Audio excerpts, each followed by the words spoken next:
Thank you so much for the third invitation to speak to you here at National Conservatives. When I first did so, it was last year in London, just round the corner from our beautiful, spectacular Westminster Abbey, a week after the King's coronation. I was then the Home Secretary of the United Kingdom, and so the minister responsible for public order. I had a really good seat in the pews of the Abbey to watch the coronation, but all I could think about during that spectacular ceremony was what's going on outside. Are the protesters going to attack the King's carriage? Are the police doing their job? What if something happens on this historic day? Happily, nothing did. It was the most successful and largest policing mission in our history. But the following week, I came to speak to you. NatCon in London was a huge success, a tribute to Yoram and James Orr and so many other good people. But my speech, like several others, was interrupted by placard-waving protesters who had infiltrated the event and jumped up on stage to solemnly tell us all off as we started speaking. Anyone about to do that here? Just give me some warning, I'm used to it. Tim Muniz, who's done so much for President Trump's logistics, did a brilliant job of organizing that conference in London. But I remember him saying as well that he'd never seen anything like it. The protesters were very British. They were polite, and like everyone else, they were unarmed. But they were sanctimonious and smug. However, we just laughed them off and we carried on, and the event was a great success. Fast forward to earlier this year, and you invited me to speak to you in Brussels. There, the man shut us down and set the police on us. In fact, I think, again, the heroic organizers, hello again, James and Yoram, had to change the venue 3 times before we were allowed to speak. But they tried to stop us. They tried to squeeze private business, our host at the hotel venue. They used the useful idiot local politicians. They had the police follow their rules, and they took us to court expecting to win, which they would have done if it wasn't for the heroes at the ADF. The Alliance Defending Freedom are lawyers who give other lawyers a good name. And I say that as a recovering lawyer. But it was such a telling moment. There was I, a former Tory Home Secretary, a democratically elected member of the UK Parliament, waiting to speak, when in a civilized, law-abiding Western democracy, right at the heart of the rules-based European Union, the police came in to shut us down for talking. Now, those of you who were there may well remember that barnstorming speech that Nigel Farage made undaunted. But then Nigel, a bit like Donald Trump, is not one to shy away from a fight. Now, he and I don't agree on every single thing, and we are in different parties, but you have to admire courage. But what does this crazy episode tell us? Well, of course, have good lawyers. That's definitely the first thing. But also, just how nakedly intolerant the left are. Because rather than let us speak and discuss and exchange ideas, they tried to shut us down. Why? Because we are intolerable. We're not legitimate actors. Our humdrum speech isn't permissible. They have the rules, they have the laws, they have the politicians, and they have the brazen expectation that they'll get away with doing stuff like that. Now, needless to say, once they tried it on, the usual voices who screech about civil liberties and freedom of speech were remarkably quiet when it came to my civil liberties, or Nigel Farage's freedom of expression, or yours. But who are they, the people who stop us from even speaking? Now, it would be too easy a mistake to say that they're the hard left, because they're not, or they're not just the hard left.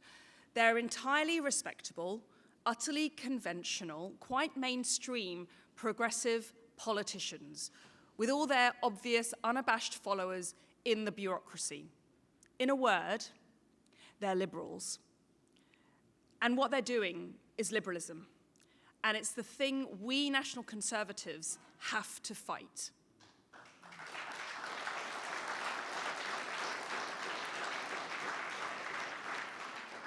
Now, before I get to how and why, I've got to say a few words about the general election last week in my country. Let me keep it simple. We were slaughtered, shellacked, given a good hiding, kicked while we were on the ground. It wasn't pretty. And who are we? We're the Tories. We're the oldest and, until last Thursday, the most successful political party in British history. We're older than most countries, most constitutions, most ideas, good and bad, and we still got socked in the face. We lost half of our votes from the previous election and about 2/3 of our MPs, members of parliament. Brutal does not even begin to describe the bloodbath. So as of this week, everyone is learning their hard lessons, right? And learning is good, yeah? Of course not. Of course not. We had won a truly great majority in 2019, a landslide. We were promising to do what the British people wanted. We were going to use our newfound Brexit freedoms. I was a Brexiteer in our historic referendum of 2016. And we were going to use these freedoms to stop the waves of illegal migrants landing on our shores. We were going to cut taxes, and we were going to stop the lunatic woke virus from infecting our British state. In fact, we did none of this. Then tried sometimes to pretend when campaigning that we had done it. Because what the government mostly did after 2022, when Rishi Sunak became Prime Minister, was to roll out a programme that our new Labour government today could quite happily do and probably will. There were farcical gimmicks, like the proposed smoking ban applied to people depending on which year you were born. There was more nonsense, like letting criminals out early and scrapping shorter sentences for low-level crime, undermining confidence in our criminal justice system, letting down victims, and demoralizing the police, something I fought back against from the backbenches. Were there to be new homes to solve the housing affordability crisis in the UK, empowering younger generation to start a family and build up our society? Nope. We talked big, we published lots of policy documents, and we did precisely nothing. What we particularly didn't do was mention immigration. Don't mention the war, Basil Fawlty used to say. That's what we did on immigration. We didn't want to talk about it. Particularly, we didn't want to talk about the role of out-of-control population growth in one very small place has played on pushing asset inflation sky high, thus putting home ownership beyond the dreams of everyone, bar those with substantial personal family wealth. Now, as Home Secretary, I cut a deal with the Prime Minister back then. I backed him for the job as long as he pledged to back me to deal with the boats. Now, the boats is our way in the UK of describing our equivalent to your southern border crisis. The rush of illegal migrants crossing the English Channel into the UK illegally. These people, generally expensively shipped in by cruel and evil criminal gangs, are, in liberal theory, fleeing cruel and unusual France. Now, normally in progressive British political discourse, France is everything that we are not in the UK. They're sophisticated, they're modern, they're sensible and humane, supposedly. But for some bizarre reason, now, over 100,000 people have fled this modern paradise and come instead to miserable, racist Brexit Britain. They do this in flimsy rubber dinghies, which cross 20 miles of the most dangerous and crowded shipping waters in the world. Tragically, many of them have drowned in the process trying to chase a dream of a life in the UK. I wanted to stop it, and I fought with the Prime Minister for a year to try and make it happen. But rather than do it, rather than live up to the pledge that he made in Downing Street, he refused to do what was necessary, and then he sacked me. He pledged, boy did he pledge, that the scheme that I put forward, a deterrent proposal to offshore the illegal migrants to a safe country in Rwanda, without letting them put a foot in the UK effectively, would go ahead without me. He promised, before he called the recent disastrous elections, that of course the flights to Rwanda would take off. Friends, I don't expect you to know the ins and outs of British politics, but tell me this, do you think those flights ever took off? Of course they didn't. Yet Rishi Sunak then called an election as if they had, or as if they were about to this time, if only the Tory party would get re-elected. Oddly enough, he wasn't believed. Now, I tell you this story because it illustrates so much. Because the key thing to understand for us in the UK, and I suspect for your and many countries as well, is why. Too many Conservatives comfort themselves with the claim that things like this happen because of the blob. That's a mysterious, implacable entity in the administrative state which is stopping politicians from doing the things they claim to do when they're trying to get your vote. This is garbage, by the way. And the Tory failure to implement the Rwanda scheme and stop the boats shows you why. The reason it didn't happen was because Rishi Sunak didn't want it to happen. It was a choice by the politicians not to do it. It wasn't because it was impossible. And it certainly wasn't because he bravely tried yet nobly failed to get it done. It was because, although he publicly claimed time after time that he wanted to do it, he simply didn't. He set his face against doing it and accomplished that goal. The moral here is that we Conservatives have got to stop searching for phantoms to explain our own failures.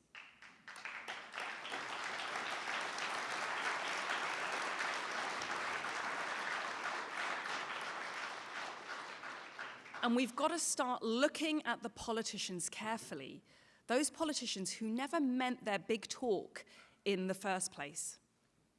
So having lost this election so disastrously, the Tories must now, realistically, be facing up to the future, aware of the mistakes that we've made and learning the appropriate lessons for the future, however personally or politically painful.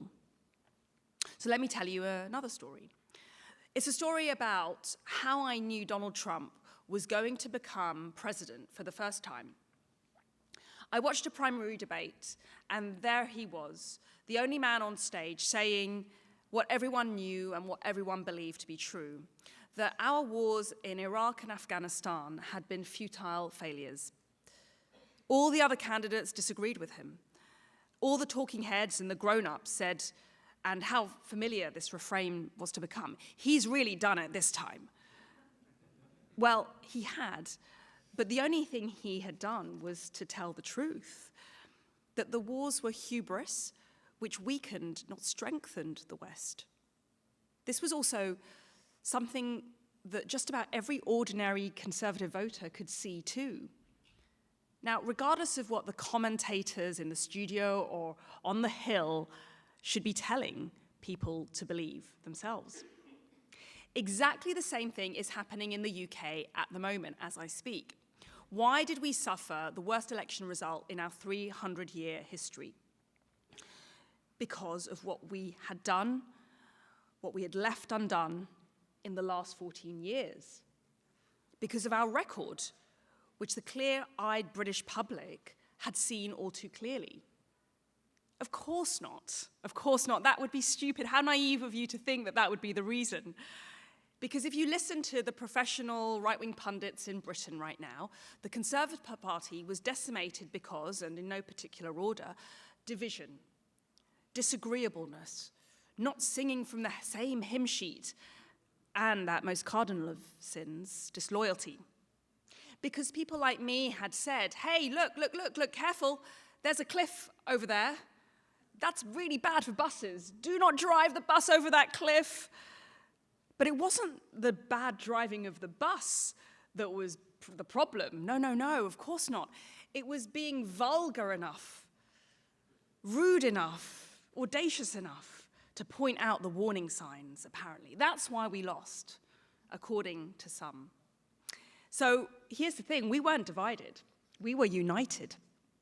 The vast majority of the Conservative Party loyally backed Rishi Sunak and his disastrous policies. Whatever he wanted, he got.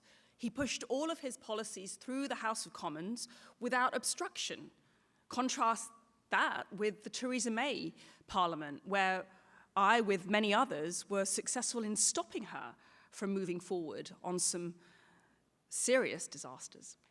But our problem now was that actually, in fact, there was far too little audible division. So if you listen to some of these pundits, the guys who cheered Rishi Sunak's strategy on, who proclaimed him and his gang to be the only grown-ups in the room, we lost because our campaign, and even more ridiculously, Rishi Sunak's government, was too right-wing. So you see, that's a mistake that we need to learn now that we are in shattered opposition. We mustn't be so unpleasantly right-wing. How right-wing were we? So where do I start? Well, shall I start with the BLM homilies that senior British civil servants would give to their legions of juniors? This is normality in the British civil service, overseen by us. Our civil service is famously politically neutral. So if you're a junior civil servant, you get an email from the person who controls the promotion track for your entire career, where this person lectures you on something that you don't really know much about, something that happened many thousands of miles away, and pontificates about things like white privilege, and advises you that if you want to move forward with your career, you've got to join in with the regular virtue signaling to show solidarity with those oppressed peoples around the world. What happens? Nothing. We Tory ministers, nominally in charge of the system, nominally in charge of the civil service, we completely fail to stop that nonsense. The progress flag would fly over our buildings as if they were occupied territory. I actually asked as a minister, why is this happening? And who says that it has to happen? I could never get an answer, or none that would be committed to paper anyway. I wanted to scrap the unconscious bias training, which taught the civil servants how bad and racist Britain was, and how evil white people are. And I was told that I would be on the wrong side of history to push forward that particular radical idea. Now, I don't say this to boast or to curry favor with you as an audience, but to starkly confess my failure. I couldn't even get the flag of a horrible political campaign that I disagreed with taken down from the roof of the government department I was supposed to be in charge of. Now, again, some of you, I suspect, will be tempted to knowingly say that was the Blob, but it wasn't. It was other Tory politicians. My question, why is this happening, would go to 10 Downing Street, to the Prime Minister's office. And that's where the answer failed to come from, because, to repeat the point once more, far, far too many Tory politicians agreed, and still agree, that the progress flag must be flown. To be kind, to be inclusive. It shows how liberal and progressive we are. And that's what many Conservatives want us to be. Well, the progress flag says to me one monstrous thing, that I was a member of a government that presided over the mutilation of our children in our hospitals and from our schools.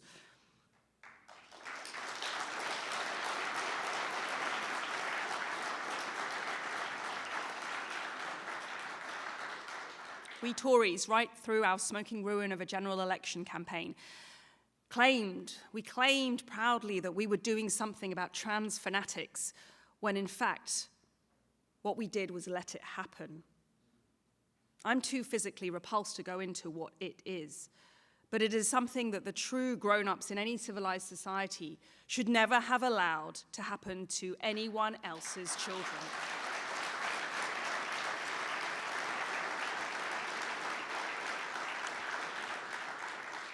And this is our best defense, that we let it happen, that the fanatics who had worked their way through the institutions were negligently let to get away with it, perhaps by innocent ministers who couldn't comprehend their sick ambitions. But again, I have to tell you, this is simply not true. I, in the last Parliament, had colleague after colleague who didn't turn a blind eye to this, who weren't simply somehow tricked by monsters seeking to mutilate children. I had colleagues who supported it in the Conservative Party, who were fully signed up to this project, and who saw people like me, who opposed it, who wanted to stand up for the safety and security of our children, as not being just the villains, but somehow the people who were losing our party votes with our hateful words. So I can only apologize right now for what has thus far been a pretty negative and depressing speech. I am aware of that. But that's the thing. Things are really, really terrible for my party. And I cannot exaggerate how bad they are. We lost half our vote. We lost 2/3 of our MPs. 2/3. 2/3. This was justified punishment by the public because we didn't deliver on our promises. And it gets worse yet. The Tory party dominated the 20th century in Britain for any number of reasons. But one we shouldn't kid ourselves about was the fact that the left was divided. For most of the last 100 years, left-wing voters in Britain have been taxed with a choice of parties to vote for, whereas the Tories have monopolised the affections of Conservative voters. All that has changed with the arrival of Nigel Farage and Reform. We now face a credible threat, a credible rival for our right-wing voters. This, with our electoral system, will shred our votes massively, reducing the number of Conservative and Reform MPs who are elected. It means that Labour are not even 34% of the vote, won almost 2/3 of the seats in the House of Commons. This is not just a defeat for my party, therefore. It's a moment of existential crisis from which we may not recover. But people have finally woken up, right? They've realized it's not just dark, it's the asteroid's shadow, and that we've got to act. Sweet, sweet child. Here's another story for you. The reason Rishi Sunak gave for finally sacking me was that I had said that the police were at risk of treating political marchers differently, depending on who was marching. Now, I had said last year that the Islamicist hate marches, full of anti-Semitism, racism, and thuggery, that were defacing central London and have become pretty much a weekly occurrence in our country, were, in fact, Islamicist hate marches. But that was an inappropriate thing to say. So fast forward to the election, Labour, in a year of unique triumph, still managed to actually lose 4 seats. And they lost them to sectarian Islamic campaigns, where Gaza was a bigger issue than anything happening in the UK. Some female Labour MPs, some noted feminists among them, were jostled at their counts where the result of the election in their individual constituencies was declared. Well, who were they jostled by? Who roared abuse at them? Who intimidated their staff and their teams? Well, if you listen to some of these infamously gobby feminists, they were jostled by idiots, or possibly men. Men. I've no disagreement with that. Listen, go and watch the videos. You'll see that there were definitely idiots who jostled them, and they were, in large part, men. But they were also patently, undeniably, angry, self-confident Islamicists. These are the things Labour MPs can't even say out loud after they've happened to them personally. Consider this. The Conservative candidate whom Nigel Farage defeated to become an MP also had some choice words for his rallies. Now, Nigel Farage's rallies were entirely peaceful, and the only person who was attacked at any of them was Nigel, who was milkshaked. Do you do milkshaking here in the States? You love a good milkshake. But here's what my former colleague had to say. He compared these rallies to being reminiscent of the big rallies at Nuremberg. So it goes without saying, no, they weren't. But what do you say? What do you say when conservative politicians are reaching for words to criticize a mere rival and compare him to genocidal murderers? And no one, of course, bats an eyelid at this. Comparing reform to the Nazis, hateful language, hysterical, nonsensical, offensive, obviously not. If anything, restrained and reasonable. Now, I used to chair the European Research Group in Parliament. We were, to use the parlance of the time, the hard Brexiteers inside the Tory party. The battles of Brexit were really tough between 2016 and 2019, and some people became excitable. One Labour MP, in particular, just hated us. Not that he has a reputation for being hateful. In fact, he's acclaimed as a nice guy by the people who determine these things. He's just become Keir Starmer's foreign secretary, in fact. But back then, when he was just a backbench Labour MP who hated Brexiteers, what did he have to say about me and the ERG? He too compared us to Nazis.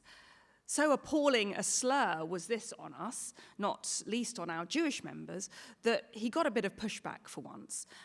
And his response? To say that his words hadn't been strong enough. Now, this guy's our new foreign secretary. And this sensitive, cerebral, diplomatic soul had views on President Trump, too. According to David Lammy, Trump is a neo-Nazi sympathizing sociopath.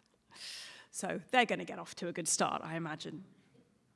Now, I begin to believe that we don't teach history well enough in British schools. We certainly need to start teaching more about basic comparisons. I long for the day when I'm denounced as having something of the whiff of Napoleon III about her. But that's just the left being the left.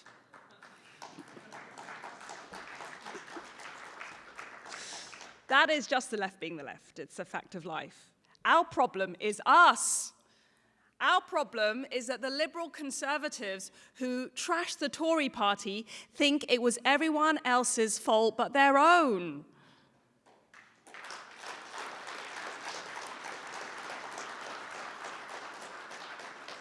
My party governed as liberals, and we were defeated as liberals. But seemingly, as ever, it's conservatives who are to blame.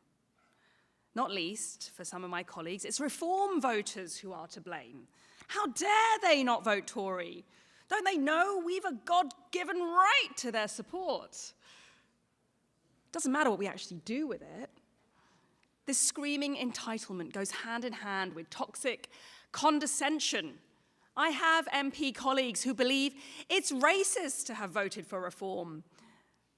That far from my shattered party wanting to get back these voters we've spurned, we should be glad that we no longer have their tainting support. I'll say something profoundly British now. The Tory party is never going to recover unless it learns some basic manners. We're entitled to not one vote, save the ones we earn by keeping our promises. How about that for an election strategy?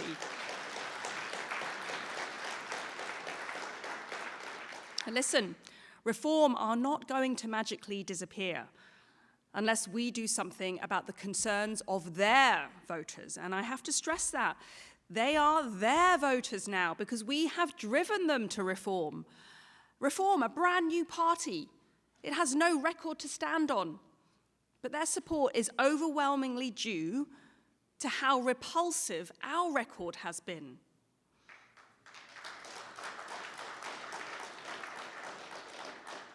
Lots of my colleagues are solemnly muttering about how much they respect the result. But having mouthed these words, what does their solution turn out to be? Liberal conservatism hasn't been tried enough. We need to head even further and faster to the centre. If the Tory party has a future, it's by being conservative.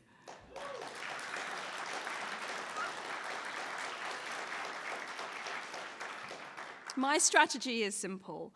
I don't want to put Nigel Farage, leader of a rival party, in a comfortable place. I want to put him in an uncomfortable place. I want the Tories to credibly offer conservative policies which make the existence of a rival right-wing party moot. And not just moot, but which makes their continued existence seem visibly harmful to conservative goals being achieved. But the only way that we're doing that is by talking credibly to reform's voters. And we haven't even started to respect them, never mind seriously address why they no longer vote for us. We satisfy ourselves by insulting them, denigrating the party, trying to throw mud, makes us feel better. But the reality is we're pushing more and more of our own people away. It's why, if we are serious about continuing to exist, let alone win elections, we need credibility. Not just the veneer of right-wingery to win the base, only for the liberal reality to emerge under the pressure of scrutiny and challenge. That's what we've just tried, a cosplay right-wingery, only for the reality to be socialism light. The voters see through it because they're not idiots. Now, you can take from the example of Britain whatever lessons you think are applicable to your own countries. I take from everything that I have heard and read about the US and so many other Western countries this painful truth. We are at a moment of crisis. The chickens have come home to roost, and all the things that we conservatives have warned about for half a century and failed to stop are now upon us. The palpable sense of discontent, a crisis of meaning, the dissolution of the ties and bonds of loyalty and society, which formerly bound us into a cohesive, organic unit, the loss of faith in politics, the descent of formerly stable polities into states we once upon a time would have sneered at as being banana republics. Even in our countries, things worse than stopping you speak in Brussels happen. Political dissidents are persecuted by lawfare, with all the loss of faith that brings in its wake for democratic politics and elections. Now, the efforts made to delegitimize us seemingly have, in the US of all places, gone beyond the merely rhetorical that we're used to seeing in the UK. It should not be a custodial matter to contemplate public service. Yet, I know American politicians who've had to tell their children, if I'm arrested, it won't be because I've done something wrong. What has brought us to this place? The answer is liberalism. It's a creed now so self-righteous and so intolerant that anyone evil enough to disagree with it risks actual imprisonment. Yet liberals haven't been winning elections. The people have voted for conservatives. But the problem is, they are the ones who've delivered liberalism. These ideas are not the irresistible truths that liberal ideologues insinuate them to be. They're highly contested ideas that we're free to dispute. And dispute them we should. They're fundamentally wrong, arising as they do from the false assumption that custom and tradition, for example, the common law, may be dispensed with in favor of solipsistic first principles rationalism articulated by educated individuals at any given moment in time.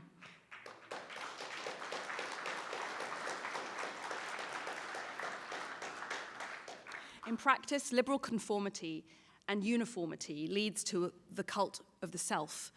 Wealth is valued for its own sake. And where has that got us as a society? cultural disorientation, and the loss of home and belonging, that's where. The solution is conservatism, the conservatism of Roger Scruton, emphasizing community, family, place, attachment, love. I'm so proud to speak to you because national conservatives know that the preservation of a national culture is precious precisely because it unites. The most fundamental insight you offer, so well articulated by so many of the speakers I've heard at successive events, is that liberalism, both economic and social, has led us to a point of societal disintegration. My own Conservative Party, far from contesting liberal ideas, has embraced them wholeheartedly and offered no opposition. Where Thatcherism was national renewal, it was a reaction devoutly to be wished for. When it was degraded into being simple liberal economics, where the objective of personal material wealth was elevated above all else by conservatives, it forgets what prosperity is really for. The slavish elevation of wealth as the purpose of life is fruitless and has allowed conservatives to be caricatured as venal, selfish, and infamously nasty. We need to rediscover the why in politics, and that's not answered just with money. The conservative surrender to social liberalism, the cult of self, of self-esteem, of self-realization, of self-absorption, is causing our societies to fracture. We must be unashamedly the champions of family, the party of duty, of love of country, service to our people, respect for all, community, traditional culture specific to our nation, the party of home.